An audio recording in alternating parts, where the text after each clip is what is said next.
If anyone is actually serious about making a real game in Rust, especially in 3D, my number one recommendation would be to use Godot and Godot Rust, because at least they end up having a fighting chance of delivering all the features they need to, because they can lean onto a real engine to help them deliver. We spent a year building BitGun with Godot 3 and GD Native using Godot Rust, and while the experience has been painful in many ways, it wasn't the fault of the bindings, but rather trying to mix large amounts of GD script and Rust in all the possible and dynamic ways. This was our first and biggest Rust project, and what led us down the Rust path, and ultimately I'd say every game we made using Rust afterwards was less of a game, simply because we spent a lot of time trying to figure out irrelevant technical issues with Rust the language. Donc tu vois, ils venaient de Godot, donc ils ont fait Unity, Godot. Godot leur a permis de mélanger, parce qu'ils ont leur GD script et du coup leur binding vers différents langages, et le fait qu'on puisse mixer les langages. Donc en plus c'était un bon moyen de transitionner. Puis après ils sont partis du coup vers Rust, et le langage les a ralentis et les a empêchés d'itérer et de trouver un game fun. Et ils ont plus en gros joué aux programmeurs qu'ils ont joué à être des game développeurs. Some part of the ecosystem, or just some design decision that ended up being difficult to solve because of the rigidity of the language.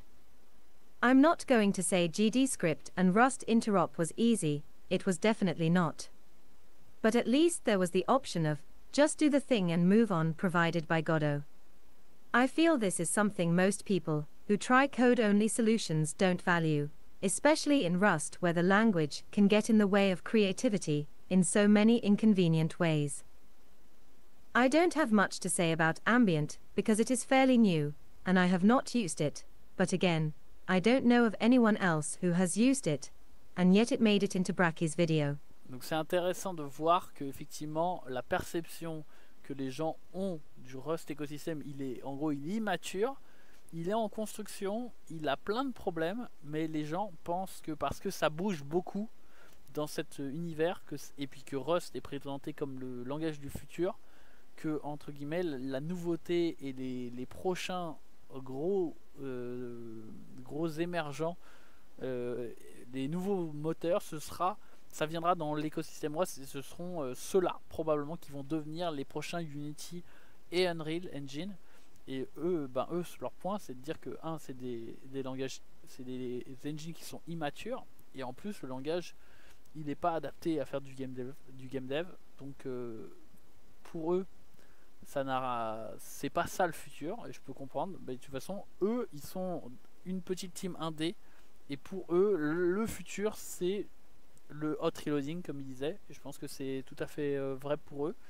Et ce futur avec Rust, il serait littéralement pour moi le futur pour les AAA, potentiellement je précise. Et le problème de ça, c'est que en réalité les AAA ils ont comment dire, c'est pas forcément déjà vrai, et ils ont pas forcément en plus envie de prendre le risque. Donc avant que ça arrive, va falloir s'accrocher. Il faudrait, comme je l'ai dit dans une autre vidéo, que c'était que ce serait comment dire, genre si Naughty Dog sortait un jeu en Rust et qui mettait une claque à tout le monde, là oui, mais il faut qu'un studio AAA prenne le risque et qui mette une claque à tout le monde, et suffisamment grosse pour que tout le monde s'en souvienne, quoi, et que forcer tout le monde à bouger, parce que sinon rien ne se passera. Voilà. Et c'est pas garanti que là les avantages de Rust même à l'échelle d'un AAA change quelque chose, parce que l'iteration time c'est quelque chose de très important, la compile time aussi très important, et Rust n'aide pas dans ces domaines là. Arete came out a few months ago with version 0.1 and actually received a relatively negative response from the Rust community due to being very vague about its claims and being closed source at the same time. Despite that, I've seen it mentioned by outsiders on many occasions, often with very bold claims.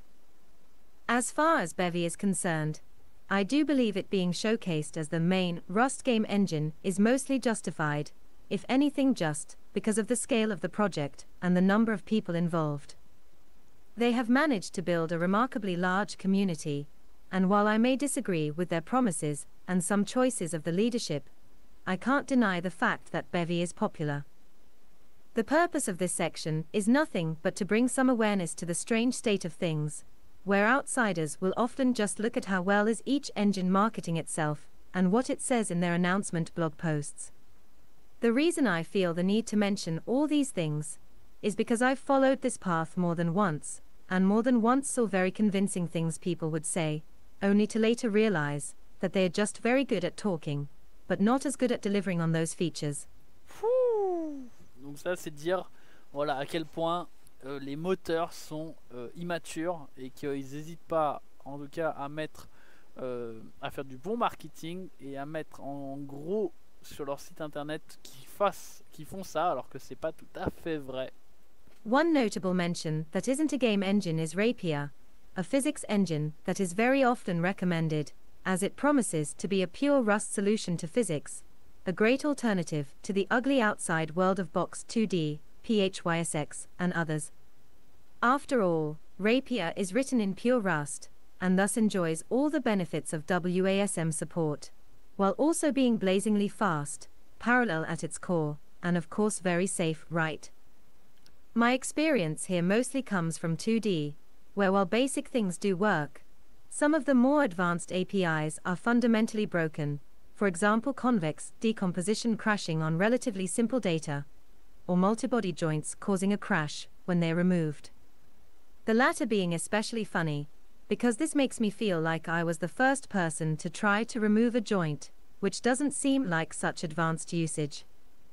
These might seem like edge cases, but ça, il y a un truc de fou, ça m'arrive beaucoup, et là par exemple, là, je fais du Flutter et du Dart, et il y a des choses que j'utilise, et j'ouvre des tickets sur GitHub de code, mais alors le code fait 5 lignes, c'est un truc que j'ai testé en utilisant la feature hyper basique, et ça explose, et des fois tu as l'impression en mode de...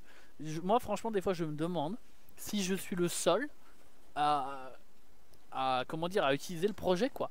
C'est incroyable le peu de comment ça s'appelle, de très vite à quel point quand j'arrive sur un projet, n'importe quel projet souvent, mais alors là c'est particulièrement frappant avec Dart et Flutter, j'utilise n'importe quel projet très rapidement en testant le logiciel, le framework, en l'utilisant une ou deux fois pour mon utilisation avec une utilisation très simple, je tombe sur des problèmes.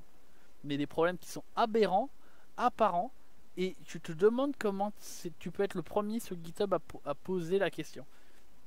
Et le problème que j'ai aussi, c'est que ces fameux problèmes aberrants, là par exemple on est en 2014 et on me dit ah mais non mais c'est un duplicate de cette issue, donc c'est ok, il y a quelqu'un qui l'a fait. Alors des fois t'es le premier à l'avoir mentionné, des fois il y a d'autres personnes qui l'ont mentionné et ils savent te pointer vers le problème, et puis tu regardes le ticket et il a été ouvert en 2018 et là t'es en mode, donc ça fait 6 ans que le problème il est ouvert, je le mentionne encore et ce n'est pas résolu.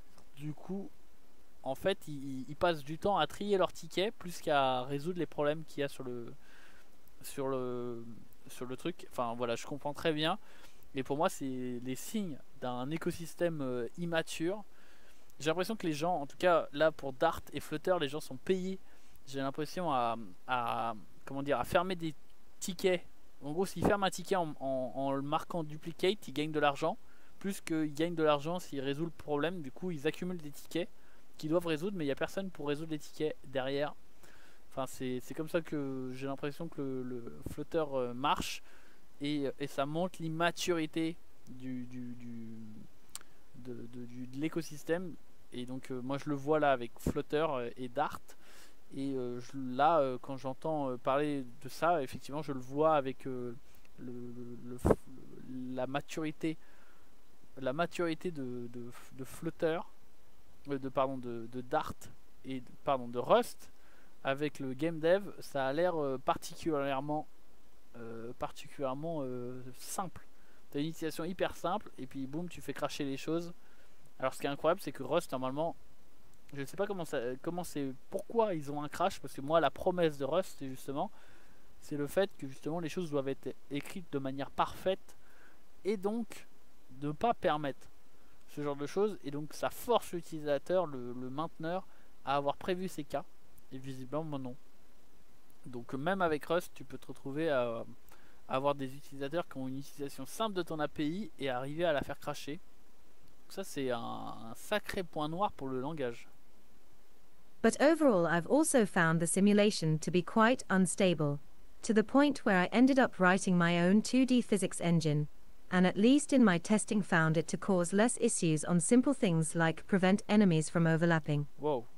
This isn't an ad for my physics library, please don't use it, as it's not very well tested.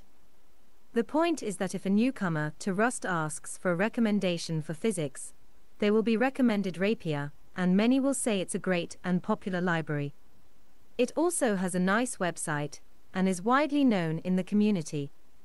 Having been that person and having really struggled for months and thinking it must be me, I must be the one doing something wrong. The only reason I feel like I found out was because I tried to re-implement it myself. A lot of the Rust ecosystem has a property of making the user feel like they're doing something fundamentally wrong, that they shouldn't be wanting to do a certain thing, that the project they want to build is undesirable or incorrect. It's a feeling similar to using Haskell and wanting to do side effects. It's just not a thing you're supposed to want. Except in Rust's case, the problem is that very often libraries that end up causing the user to feel this way will get universal praise and recognition, because most of the ecosystem lives on hype, rather than shipped projects. Ouh. Bah ça attaque dur, mais c'est vrai à la fois, hein, si ça, la vérité blesse, mes amis. Bah écoutez, je vous fais des gros bisous, j'espère que ça vous aura plu. On se retrouve la semaine prochaine pour Go by state is annoying, inconvenient for the wrong reason. Games are single-threaded.